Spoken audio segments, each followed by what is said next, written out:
Universitas Pulau Armanjaya.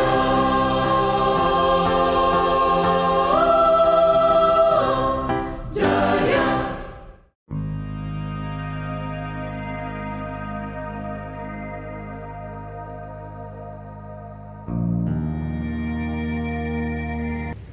Assalamualaikum warahmatullahi wabarakatuh. Saya Hairunisa Nur Asuti, SHMKN. Saya adalah dosen Fakultas Hukum Universitas Pulau Arman. Saya adalah salah satu pengajar pada mata kuliah Hukum Perjanjian dan Perkembangan Kontrak Komersial. Hai, apa kabar semua teman-teman? Hari ini kita akan belajar lagi terkait dengan hukum perjanjian. Kalau kita ingat pembahasan di minggu kemarin, kita membahas terkait dengan macam-macam perjanjian. Nah, kali ini kita akan bahas perjanjian nominat dan dinominat. Yuk kita bahas semuanya satu-satu. Ayo kita belajar bareng saya. Oke teman-teman semua, mari kita bahas dari yang dinamakan perjanjian nominat. Nah, kalau teman-teman ingat di minggu kemarin kita juga sudah membahas terkait secara garis besarnya apa sih itu perjanjian nominat. Simpelnya adalah perjanjian bernama. Nah, kalau berdasarkan Kitab Undang-Undang Hukum Perdata itu di pasal 13-19 disebutkan adalah semua perjanjian baik yang mempunyai nama khusus maupun yang tidak dikenal dengan suatu nama tertentu tunduk pada peraturan umum yang termuat di dalam bab ini dan bab yang lalu. Nah, terus perjanjian nominat ini masuk yang mana? Perjanjian nominat ini masuk kepada perjanjian yang mempunyai nama yang dimuat dalam Kitab Undang-Undang Hukum Perdata. Perjanjian nominat adalah perjanjian-perjanjian atau kontrak-kontrak yang ada atau dikenal di dalam Kitab Undang-Undang Hukum Perdata. Nah, terus kira-kira di dalam Kitab Undang-Undang Hukum Perdata ini ada berapa banyak sih perjanjian yang masuk dalam perjanjian nominat? Nah, di dalam Kitab Undang-Undang Hukum Perdata itu terdapat 15 perjanjian yang termasuk dalam perjanjian nominat. Nah, kita bahas satu-satu, pelan-pelan semuanya, secara garis besarnya biar teman-teman di rumah lebih mengerti lagi apa aja itu perjanjian yang masuk dalam perjanjian nominat. 15 perjanjian yang merupakan bagian dari perjanjian nominat yang ada di Kitab Undang-Undang Hukum Perdata. Yang pertama, ada perjanjian jual beli. Kemudian, yang kedua, ada perjanjian tukar menukar. Yang ketiga, ada perjanjian sewa menyewa. Yang keempat, ada perjanjian melakukan pekerjaan atau terkait dengan perburuhan.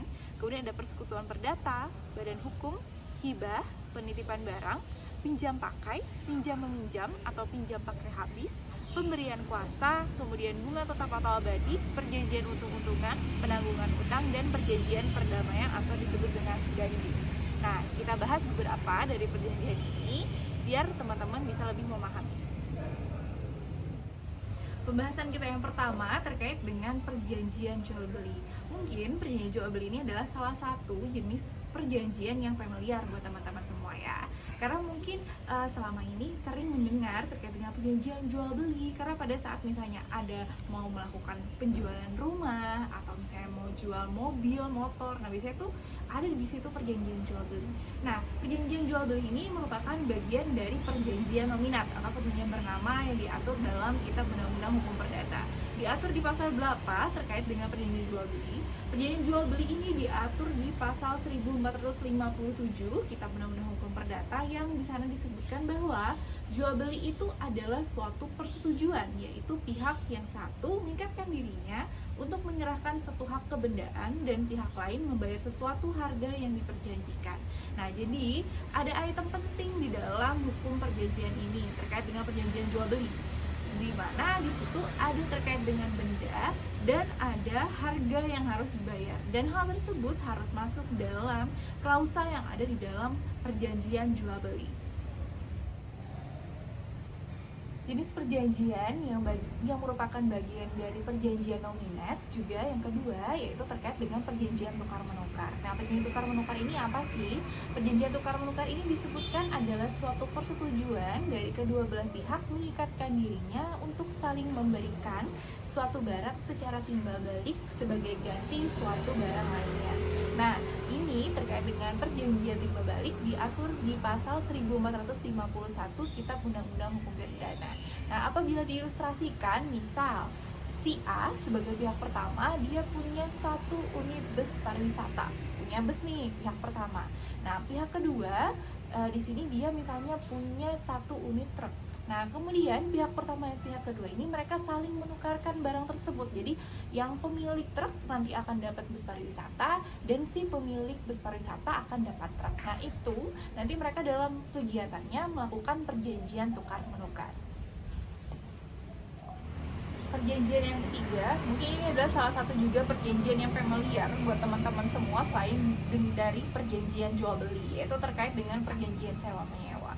Perjanjian sewa menyewa itu seperti apa? Yaitu disebutkan suatu persetujuan, yaitu pihak satu mengikatkan dirinya untuk memberikan kenikmatan suatu barang kepada pihak lain selama waktu tertentu dengan pembayaran suatu harga yang disanggupi oleh pihak yang terakhir. Nah, ini diatur di pasal 1548 KUH Perdata. Nah, kalau perjanjian sewa menyewa seperti apa sih ilustrasinya? Misal, saya punya satu buah rumah. Nah, kemudian rumah tersebut saya sewakan nih ke teman-teman. Nah, nanti untuk prosesnya akan dilakukan perjanjian sewa menyewa yang dimana di situ rumah saya yang akan dinikmati oleh teman-teman yang menyewa nih. Nah, itu nanti akan menjadi bagian isi dari klausul perjanjian sewa menyewa.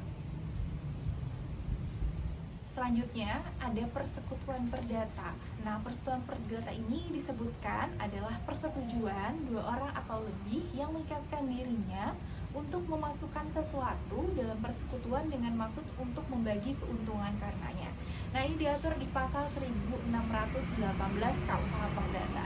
Nah, kita next lagi nih ke jenis selanjutnya yang merupakan bagian dari perjanjian nominal. Hibah. Apa sih itu hibah? Nah, mungkin kalian juga sering dengar nih hibah. Oh, si A baru dapat hibah nih dari orang tuanya misalnya. Nah, hibah itu apa? Hibah itu sebenarnya adalah biasanya disebut sebagai hadiah.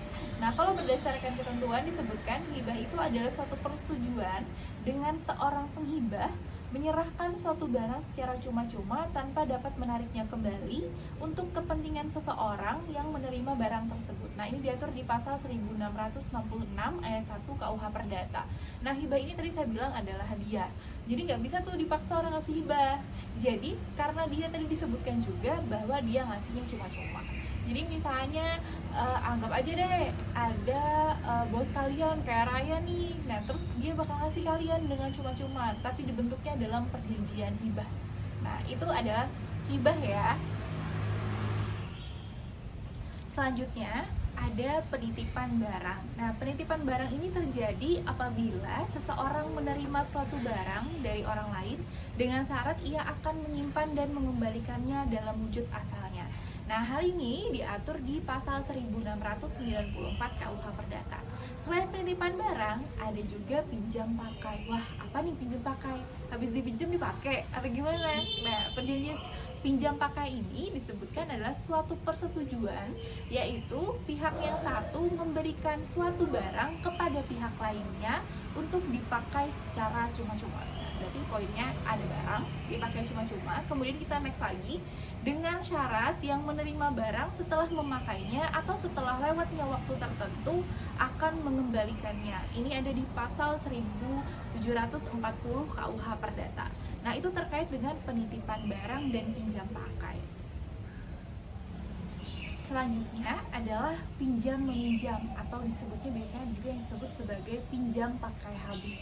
Nah, hal ini diatur di pasal 1754 yang bunyinya adalah pinjam meminjam ialah perjanjian dengan mana pihak yang satu memberikan kepada pihak yang lain suatu jumlah tertentu barang-barang yang akan menghabis karena pemakaian dengan syarat bahwa pihak yang belakangan ini akan mengembalikan sejumlah yang sama dari macam dan keadaan yang sama pula. Nah, jadi sini misalnya pada pasal 1754 KUH Perdata ini maka menunjukkan bahwa semisal nih seseorang meminjam sejumlah uang atau barang tertentu kepada pihak lain, maka dia akan membayar kembali sejumlah uang yang sama sesuai dengan perjanjian yang telah disepakati. Nah, itu tadi adalah perjanjian pinjam meminjam atau pinjam pakai habis. Nah, selanjutnya terkait dengan pemberian kuasa. Nah, pemberian kuasa diatur di pasal 1792 KUH Perdata. Pemberian kuasa ini adalah suatu perjanjian yang berisikan pemberian kekuasaan kepada orang lain yang menerimanya untuk melaksanakan sesuatu atas nama orang yang memberi kuasa. Nah, contohnya seperti apa? Semisal, saya harusnya pergi ke bank, tapi karena suatu dan lain hal saya tidak bisa ke bank nih ngambil uang. Nah, maka biasanya saya di situ bikin surat pemberian kuasa kepada seseorang yang nanti dia akan pergi ke bank mengambilkan uang tersebut dengan atas nama saya berdasarkan surat pemberian kuasa tersebut. Nah, itu terkait dengan pemberian kuasa. Pemberian kuasa ini juga sering dipakai di tengah masyarakat untuk berbagai keperluan, apalagi untuk keperluan berkaitan dengan ekonomi atau misalnya pun pemberian kuasa terkait dengan kewenangan-kewenangan tertentu. Nah, itu teman-teman terkait dengan pemberian kuasa. Bunga tetap atau bunga abadi itu diatur di pasal 1770 KUH Perdata. Bunga tetap atau bunga abadi ini disebutkan adalah perjanjian di mana pihak yang memberikan pinjaman uang akan menerima pembayaran bunga atas sejumlah uang pokok yang tidak akan dimintanya kembali. Nah, kemudian disebutkan di pasal 1771 KUH Perdata, bunga tersebut dapat diangsur hanya kedua belah pihak yang dapat mengadakan kesepakatan bahwa pembayaran itu tidak dapat dilakukan sebelum waktu tertentu yang tidak dapat ditetapkan lebih lama dari 10 tahun atau tidak dapat dilakukan sebelum diberitahukan kepada kreditur dengan waktu tertentu yang sebelumnya telah ditetapkan oleh mereka. Nah, akan tetapi tidak boleh lebih lama. Sebagai contoh seperti apa? Indonesia telah berutang pada negara donor seperti CGI, IMF, ADB, dan lain-lain. Ya, bunga yang ditetapkan oleh pemberi pinjaman ini disebutkan sangat kecil, yaitu 5-10% per tahun dalam jangka waktu yang berkisar antara 10 sampai dengan 30 tahun. Nah, seseorang yang berutang bunga abadi itu dapat dipaksa mengembalikan uang pokok jika ada beberapa hal nih. Yang pertama, ia tidak membayar apapun dari bunga yang harus ditanggung selama 2 tahun berturut-turut. Kemudian apabila ia lalai memberikan jaminan yang menjanjikan kepada kreditur. Dan yang ketiga, jika keadaan ia dinyatakan pailit atau benar-benar tidak mampu membayar. Nah, ini dimasukkan di dalam pasal 1772 KUH Perdata. Nah, lanjut lagi ya. Belum bosan kan? Masih fokus kan? Yuk kita bahas lagi ya. Nah, ada lagi nih yang namanya perjanjian untung-untungan. Nah, perjanjian untung-untungan ini adalah suatu perbuatan yang hasilnya yaitu mengenai untung ruginya baik bagi semua pihak maupun sementara para pihak yang bergantung pada kejadian yang belum pasti. Nah, ini diatur di dalam pasal 1774 KUH Perdata. Nah, lanjut lagi. Ada perjanjian yang disebutkan dengan perjanjian penanggungan utang. Apa itu? Ini diatur di pasal 1820 KUH Perdata. Disebutkan penanggungan utang adalah suatu perjanjian yaitu pihak ketiga demi kepentingan kreditur dia mengikatkan dirinya untuk memenuhi perikatan debitur apabila debitur tidak memenuhi perikatannya. Nah, kalau tadi kalian ingat pembahasan sebelumnya selalu ada misalnya dua pihak. Nah, tapi di sini disebutkan adanya pihak ketiga. Nah, jadi pihak ketiga ini dia sebagai penjamin atau sebagai penanggung utang dari para pihak tadi yang berhutang. Nah, itu menggunakan perjanjian penanggungan utang. Nah, yang terakhir di perjanjian bernama atau perjanjian nominat ini adalah perjanjian perdamaian. Ini disebutkan adalah suatu persetujuan yang berisi menyerahkan, menjanjikan, atau menahan suatu barang kedua belah pihak mengakhiri suatu perkara yang sedang diperiksa pengadilan atau mencegah timbulnya perkara. Nah, ini diatur di pasal 1851 KUH Perdata atau persetujuan dengan kedua belah pihak atas dasar saling pengertian mengakhiri suatu perkara yang sedang berlangsung atau mencegah timbulnya suatu perkara. Nah, tadi adalah sekilas pembahasan atau pengertian serta dasar-dasar hukum dari beberapa perjanjian yang masuk dalam perjanjian nominat yang diatur di Kitab Undang-Undang Hukum Perdata. Nah, itu tadi adalah pembahasan terkait dengan perjanjian nominat atau perjanjian bernama. Semoga kalian bisa memahami semuanya ya, meskipun agak banyak sih. Nah, tapi semoga dari penjelasan singkat tadi serta dasar hukum dari masing-masing perjanjian yang masuk dalam perjanjian nominat bisa kalian mudah pahami dan kalian mengerti. Nah, kita next nih. Selain perjanjian nominat, ada juga yang dikenal sebagai perjanjian inominat. Nah, perjanjian inominat ini disebut juga dengan perjanjian yang tidak bernama. Nah, ini juga udah jelas nih ya sebenarnya di pertemuan kemarin ya. Nah, pada perjanjian inominat ini, perjanjian itu tidak termuat dalam Kitab Undang-Undang Hukum Perdata. Nah, perjanjian ini lahir karena kebutuhan masyarakat akan berbagai perjanjian yang baru. Karena masyarakat memerlukan suatu perjanjian-perjanjian yang dimana setelah mereka berinteraksi sosial sesama masyarakat, nah maka mereka memerlukan beberapa perjanjian ini. Nah, bisa diambil contoh di sini ada beberapa perjanjian yang masuk dalam perjanjian innominat. Disebutkan adalah perjanjian sewa beli, kemudian ada perjanjian sewa guna atau leasing, kemudian ada perjanjian anjak piutang, dan perjanjian modal ventura. Nah, kalau berdasarkan literatur, perjanjian innominat itu disebutkan adalah perjanjian yang timbul, tumbuh, dan hidup dalam masyarakat, dan perjanjian ini belum dikenal pada saat kitab Undang-Undang Hukum Perdata itu diundangkan. Nah, hukum perjanjian innominat ini merupakan bagian spesialis, merupakan bagian dari hukum perdata yang berbentuk generalis. Beberapa jenis kontrak innominat adalah sebagai berikut. Yang pertama ada perjanjian sewa beli, kemudian ada perjanjian sewa menyewa atau leasing. Ini kayaknya kalian udah familiar banget nih sama istilah leasing. Kemudian ada perjanjian anjak piutang atau factoring, kemudian ada modal ventura atau joint venture. Nah, kita bahas dari perjanjian sewa beli dulu nih. Nah, kalau perjanjian sewa beli, tadi kita sudah menjelaskan ada terkait dengan perjanjian jual beli dan ada perjanjian sewa menyewa. Nah, kenapa ada perjanjian jenisnya sewa beli? Nah, perjanjian sewa beli ini disebutkan dia memiliki ada dua tahap. Tahap pertama di mana ada proses menyewakan benda, di mana penyewa itu membayar sewa yang telah disepakati secara angsuran sehingga menerima benda untuk dinikmati. Nah, ini seperti perjanjian sewa menyewa.